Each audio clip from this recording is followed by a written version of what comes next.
Shalom shalom bwoko bw'Imana, Yesu ashimwe cyane. Ndabaramukije mu izina rya Yesu Kristo. Imana ihabwe icubahiro muri kino gitondo, yongeye kutugirira neza. Imana ishimwe ko yabanye natwe muri weekend kandi yaduhaye ibihe byiza, tukaba turi bazima, turi amahoro. Dushima Imana ku byiza bitandukanye yagiye ikora mu buzima bwacu. Haleluya. Ndizera ko nawe rero muvandimwe, mwene data, nshuti yanjye uri kuranyumva muri kino gitondo, ndizera ko uguwe neza. Ndizera ko nawe ufise ishimwe mu mutima y'Imana imaze gukora mu buzima bwawe.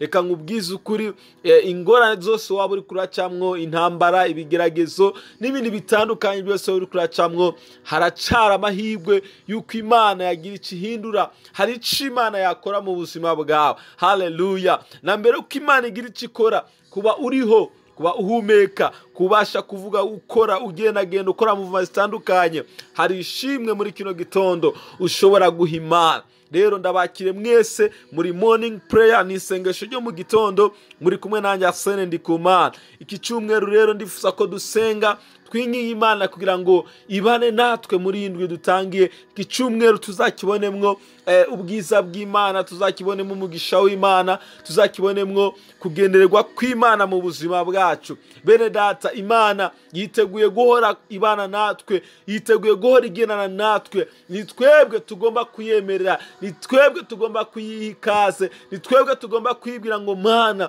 turagusaba, turakwingize kugira ngo ugendane natwe, tuyihe uburenganzira bwo gukora muri twebwe. Yesu ashimwe cyane. Ese witeguye guha Imana uburenganzira bwo kugendana nawe, bwo gukorana nawe, bwo kuguhindura, bwo kuguha icyerekezo? Kubera ko ibyo tubikoze tuba turiko turakora icyo ijambo ry'Imana ritubwira. Iyo usomye ijambo ry'Imana mu gitabo cy'Abaroma igice 8 umurongo wa 14, ni ijambo tweshe cyangwa se benshi tuzi dukunze kuvuga. Bibiliya iravuga ngo abayoborwa n'umwuka w'Imana bose nibo bana b'Imana. Haleluya. Yesu ashimwe cyane. Abayoborwa cyangwa se abarongorwa n'umwuka w'Imana, abarongorwa na Mpwemu Yera, abo nibo bana b'Imana. Nshuti yanjye, igihe kirageze aho twemerera umwuka w'Imana akatuyobora, akaturongora. Abantu benshi bagwa mu byaha, abantu benshi barahomba, abantu benshi batakaza inzira, abantu benshi batakaza destine zabo kubera kutemerera Mpwemu Yera, umwuka w'Imana, kubayobora, kubarongora mu nzira zikwiriye. Yesu adufashe bwoko bw'Imana. Ni kenshi nanjye mu buzima bwanjye nagiye nanga kumvira ijwi ry'Imana, nagiye nanga kumvira umwuka wera muri jewe, nkaza kwisanga naguye mu byaha, naguye mu makosa, nakoze ibintu bidakwiriye kubera kutumvira umwuka w'Imana. Igihe cyose tutemereye umwuka wera kuyobora ubuzima bwacu, turiyobora, kandi tumaze kwiyobora tugakora ibyo dushaka, iby'imitima yacu irari n'ibyifuzo byacu bikeneye. Ariko niba dushaka by'ukuri kuba abana b'Imana, mureke Mpwemu Yera, mureke umwuka wera ayobora ubuzima bwacu. Bene data, igihe kirageze aho tugomba guhagarika kuyoborwa n'abantu gusa batuyobora mu nzira zidatunganye. Kubera iki wemerera umuntu nkawe akakuyobora, akakuganisha mu nzira z'ibyaha, akakuganisha mu bidatunganye? Kubera iki wemerera abantu bagushukisha ibintu bidakwiye, ugasanga wakoze ibitabereye?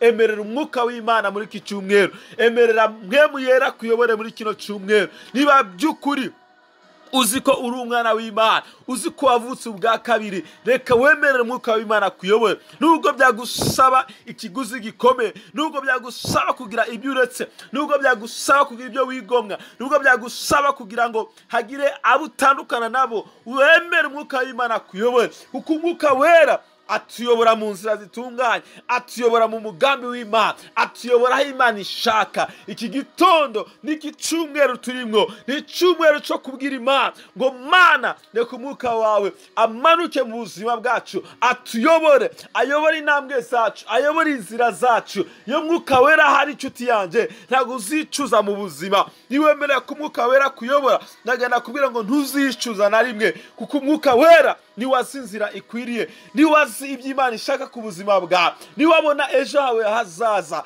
mwemerera kuyobore. Wiyoborwa n'amarangamutima yawe, wiyoborwa n'ibyo abantu bakubwira.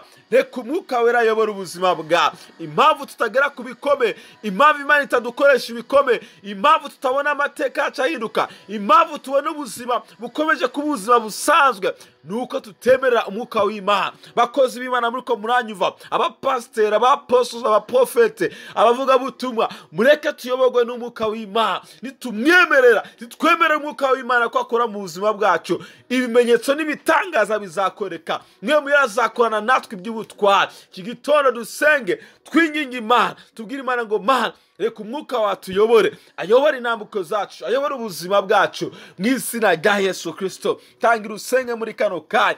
Data, turacana imbere yawe, turagushimiye Mwana, turagushimiye iki cyumweru cyiza uduhaye. Ndasenga kugira ngo Umwuka wawe Wera ayobore ubuzima bwanjye, Umwuka wawe Wera ayobore ibitekerezo byanjye, Umwuka wawe Wera ayobore amarangamutima yanjye, mu izina rya Yesu Kristo. Ndasengera mwene data reka aranyumva, reka nawe umugire neza uyu munsi, ubane nawe iki cyumweru, ugendane nawe. Mwuka Wera atuyobore mu nzira zikwiriye, atuyobore mu bitunganye, mu izina rya Yesu Kristo. Urakoze Mwami kutugire neza, urakoze kubw'Umwuka wawe Wera ahari ku bwacu kugira ngo dukoreshe ibidasanzwe. Icyubahiro n'inganji bibyawe mu izina rya Yesu Kristo. Amen. Imana ibagire neza, mugire umunsi mwiza. Icyubahiro cy'Imana kigendane namwe mwese, mwarahezagiwe. Shalom, shalom.